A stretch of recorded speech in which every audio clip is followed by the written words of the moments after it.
Well, Mayor Blaser, welcome to the little thing we like to call Mayor's Monday here. WSAU.com. Glad to finally make contact with you. And since this is the first time we're talking to you, let us be the last to say congratulations on winning the mayor's term there for 2 years in Rapids. Thank you. I appreciate it, Michael. I've been looking forward to meeting you. Yes, and it's again we wish we were meeting face to face. I always like getting the nice road trips down there to talk to you in person. But the situation being as it is these days, we've made a lot of adjustments on the fly, and I guess none more than you adjusting to a new job with roughly 7 to 8 days notice. Correct? That is correct. I think it was about 8 days that once the results were finally certified, and then to my first council meeting about 8 days later. So, and you'd been through the process before. You've known what it's like to go through city council meetings. You were an alder down there, but it's a little different when your seats moved a little further towards the middle of the lectern, isn't it? That's correct. I served as about 8 years as a city clerk prior, earlier a number of years ago, and then I served 2 years on the council, and then you take that mayor's chair as all the previous mayors have done before me. That is, there's a lot to do at the very beginning there. Yeah, indeed. And just first off, give us an idea of, somebody who's gone from the clerk's office to, again, you mentioned being on the council. What was it that interested you in running for mayor down there in Rapids? Well, for myself, I just, maybe to rehash a little campaigning, but, I have a different philosophy on borrowing and spending, and I think there needs to be a little more of a conservative approach on some of those spendings, and I just felt that I could bring something different such as that to the council and to City Hall staff, and I feel pretty strongly about we have an amazing staff here, and I wanted to become part of that and help them grow as department heads and the services we provide. I think we all pay a lot of tax dollars, and I think we need to see a service for those tax dollars. And you kind of rehash what we do in the media here too. We pay tax dollars as well, and we'd like to know how they're being spent. So, which is why we do what we do here in local media and local news and things like that. So, first off, just give us an idea then of have you had a chance to look at what the impacts from COVID-19 are going to be on some of those spending dollars? Because I don't think it's any secret that things are going to look a little different for 2020 than what they were planned on originally. Yeah, I think working with our finance director, some of the biggest concerns are, shared revenues that we receive from the state aids. Those are going to be directly impacted the local municipalities. To what extent, we don't know.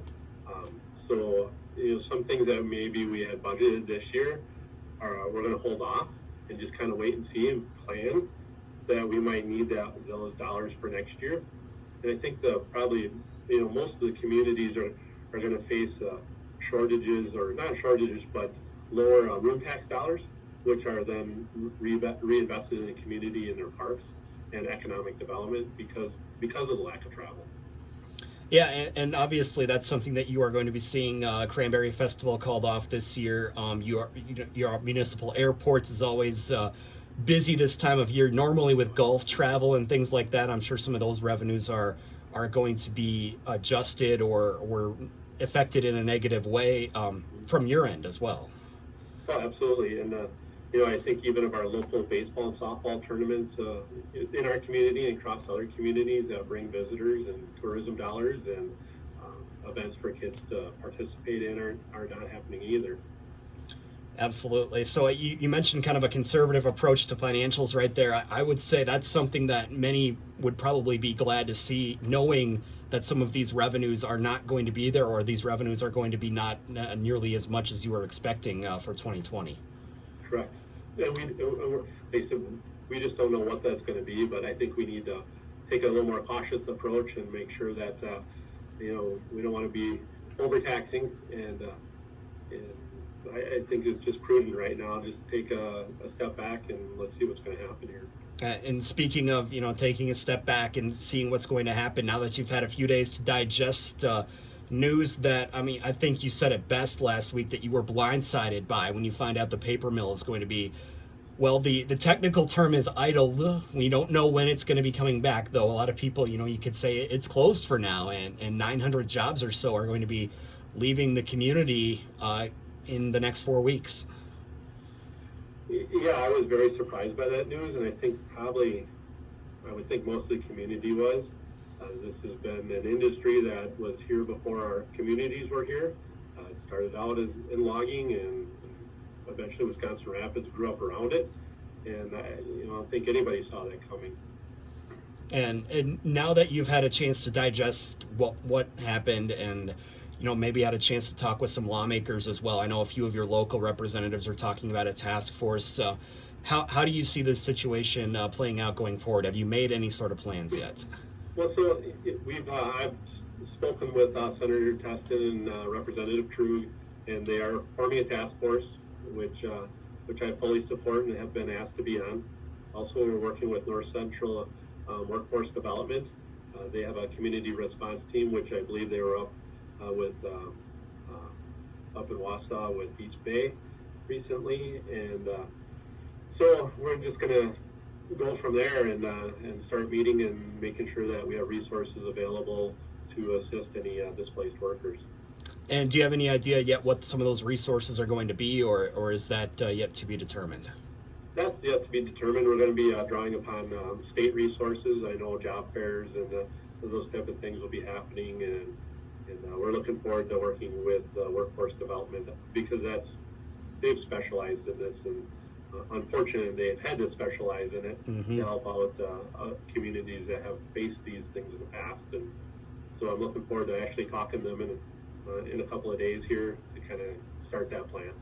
So, as far as what's available yet, then in Wisconsin Rapids, obviously hiring and things like that have been a focus. I'm sure, as maybe you've seen a couple of these videos with Mayor Zach in the past, he's always been hammering that at home. We need workforce development. We need to diversify our workforce here in Wisconsin Rapids, and I think this is exactly what he was preparing for in the event that you lose something like this.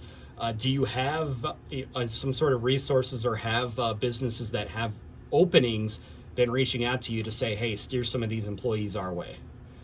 We have not yet had any of those contacts, but we're fortunate to have Metalco, a large plant that's going to be slated to open here.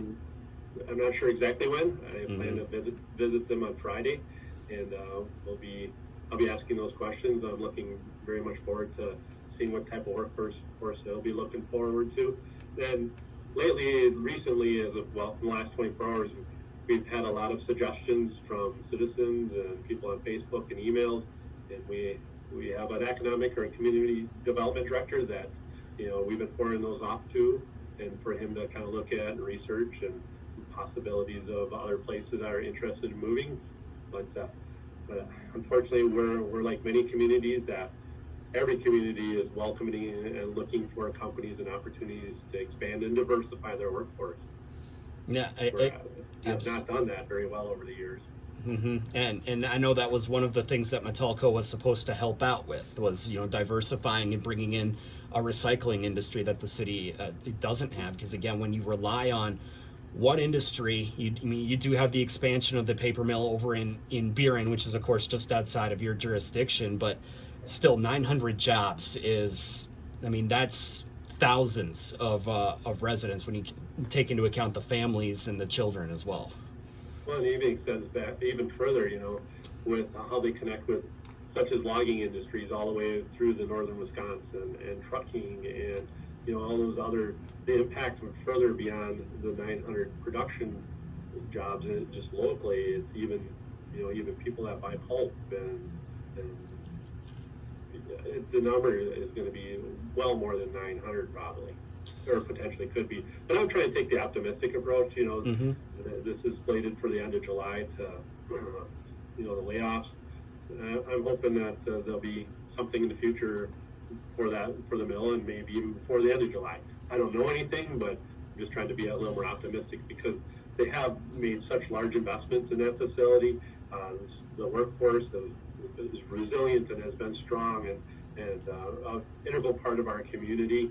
And I'm hoping that somebody will recognize that in the industry and step up.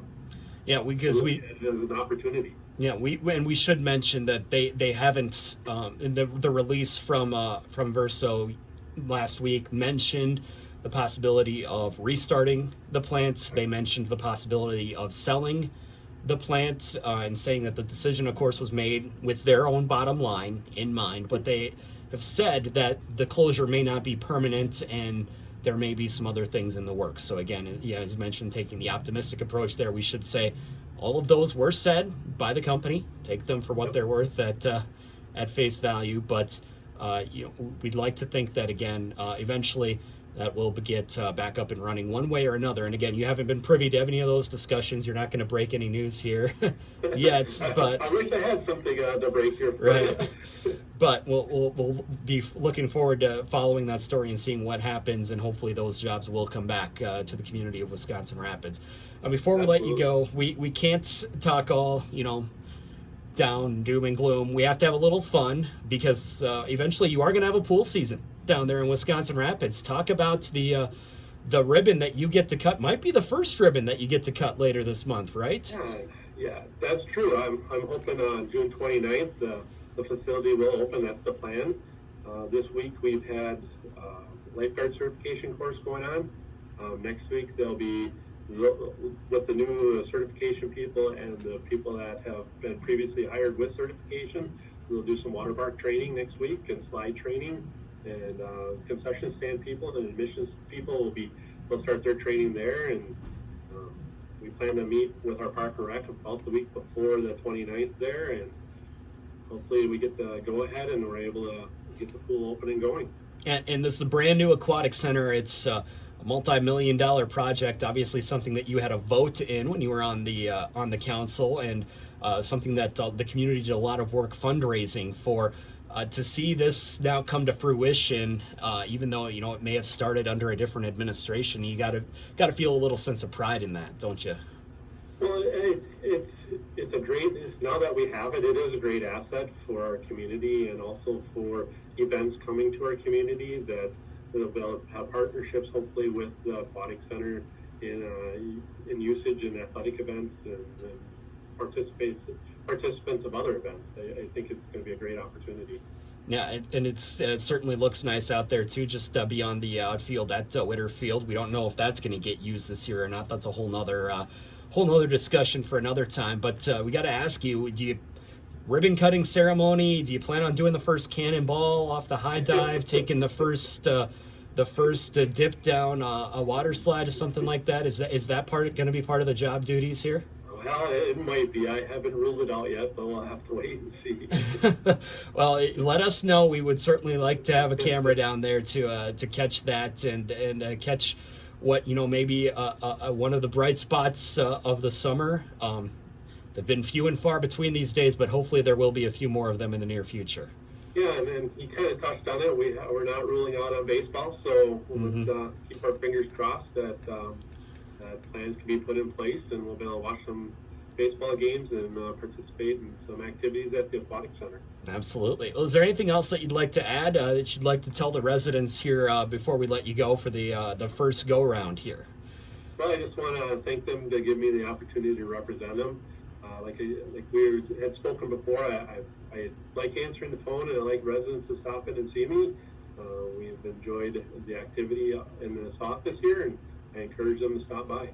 Well, absolutely. Well, we'll keep that in mind as well. Hopefully next month I'll be able to stop in and get to see the office in person. Maybe a little better decorated. Maybe a few more trinkets on the wall there.